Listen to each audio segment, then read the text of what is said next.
গৃহপালিত পশু গরু বাছুরকে ধর্ষণের অভিযোগ।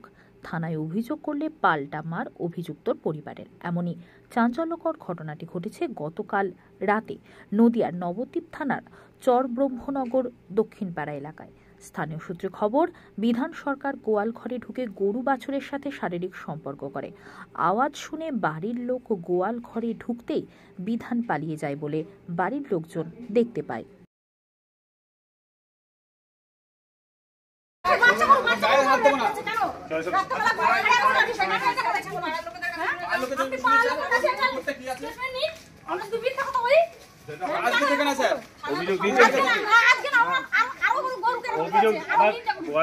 অভিযোগ দিয়েছেন তো?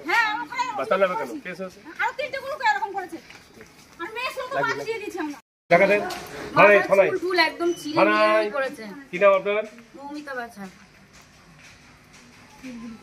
এই যে হাতে রয়েছে। মৌমিতা বাছা? বাছা। বাছা। বাছা। এই যে মানে মেয়ের মাথা চুল। বড়ের নাম কি আপনার? তাপস বাছা। তাপস? হ্যাঁ, তাপস বাছা। মোবাইল নম্বর আছে আপনাদের? একটা বলুন, তাদের বলুন। ঠিক আছে, থানায় থানায় অভিযোগ লিখিত আকারে থানায়। হ্যাঁ, কি হয়েছে? আমার মায়ের একটা 7 মাসের বাছুর, ছোট বাছুরের সঙ্গে পাশের বাড়ির ওই ছেলেটা প্রথম বিধান সরকার ওর নাম। প্রথম দিন রাশের দিন ও নোংরামো করেছে। এরকম নোংরামো করে আমরা বুঝতে পারিনি। তারপর ডাক্তার ডেকেছি, ডাক্তার ডাকার পরে ডাক্তার বলছে আমরা রোগ ধরতে পারছি না, বাছুরটা কোনো কাকিমা কোনো আঘাত পেয়েছে। তারপর উনি বললেন সার্জেনকে ফোন করুন। সার্জেনকে ফোন করা হলো, গতকালকে আসার কথা। পরশু দিন রাতে আমার ভাই বাথরুমে লাইট জ্বেলে বাথরুমে যাচ্ছে, অমনি গোয়াল ঘরের দরজাটা ফটস করে খুলে গেল।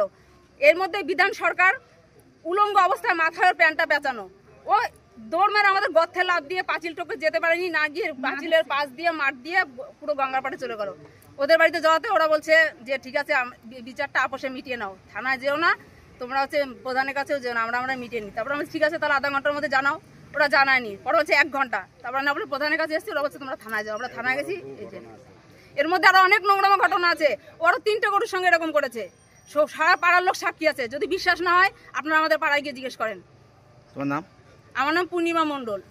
আমাদের বাছুরটার পরিস্থিতি খুব খারাপ। তারপরে আমার ভাই ওরকম দেখে গোয়াল ঘরের মধ্যে গিয়ে দেখছি বাছুরটার ওই পেছাবার জায়গাতে পুরো রক্ত ঝরঝর করে পড়ছে। সারা পাড়ার লোক দেখেছে, ও হাঁটতে পারছে না, এরকম অবস্থা বাছুরটার। তারপরে কি মারধর মারামারি হয়নি। ওকে জিজ্ঞেস করা হয়েছে, আমি বিধানকে ডেকেছি। আমি বলছি বিধান এই জুতোটা কারা? ও জুতোটা পড়েছিল আমাদের বাড়িতে, দৌড়ে যে চলে গেছে, ও গর্তের মধ্যে জুতোটা পড়েছিল। তারপর আমি বলছি জুতোটা কার? বলছে আমার না। গিয়ে ওই কথাটা বলেই পালিয়েছে। তারপর দিন সন্ধ্যাবেলা বাড়ি ঢুকেছে। তখন সন্ধ্যাবেলা আবার ডেকেছি আমি, আবার ডাকার বলে বাবাকে গিয়ে বলছি যে এখন মামা তোমাদের বাড়িতে তোমার ছেলে এরকম করেছে, এবার কোনো বিচার করবা নাকি আমরা পুলিশ শাসন কেস করবো? বলছে ঠিক আছে, আমার ছেলেকে ডাকি। পরে ছেলেকে ডাকলো। তারপর বলছে আমি করিনি। তার বলছে তাহলে তুই প্যান্টটা খোল, তোর পায়ে কাটার দাগ আছে, আমরা দেখবো।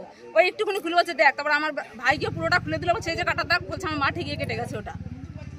এই তারপর ওরা বললো আপোষে মিটাবো, মিটাইনি। ও বাড়িতে ছিল না, এই পর্যন্ত লোকানো ছিল। এইটা পরে আমরা গিয়ে আজকে পুলিশ ঢুকেছে, থানা যাওয়ার পর পুলিশ ঢুকেছে, পুলিশ পায়নি। বলছে আমার স্বামী বাড়িতেই ছিল না 3-4 দিন। তারপরে মিঠুন পুলিশের কাছে ফোন করলাম, ও বললো তোরা খুঁজে ধরে আমাকে ফোন কর। তারপরে পাড়ার লোকেরা খুঁজেছে, খুঁজে ধরে আটকে ওকে ফোন করেছে, ধরে নিয়ে গেল। তারপর আমার ভাই বউকে মারলো, কিভাবে মেরে কি অবস্থা করেছে, জামাটা আমার ছিঁড়ে। হ্যাঁ, কি পরিস্থিতি, ওকে মেরে ওরা উল্টো বলছে, উল্টো ওদের বাড়ির বউরা বলছে যে আমার ভাই বউ নাকি ফোন করে পয়সা ওদের বরকে নাকি আমি ফোন করেছি। বলছে আমার স্বামীকে ওর বউ ভাই বউ ফোন করে নিয়ে গেছে, নিজের ঘরে না ঢুকে গরুর ঘরে ঢুকিয়ে দিয়েছে। তোমরা কি চাইছো? আমরা এর বিচার চাইছি, আর এর ন্যায্য বিচার চাইছি। আমাদের সনাতন ধর্মের উপরে একটা নোংরাম হাত পড়েছে, এর আমরা ন্যায্য বিচার চাই, কিচ্ছু চাই না। আমরা টাকা পয়সা কিচ্ছু চাই না, আমরা বিচার চাই, আর কিছু চাই না।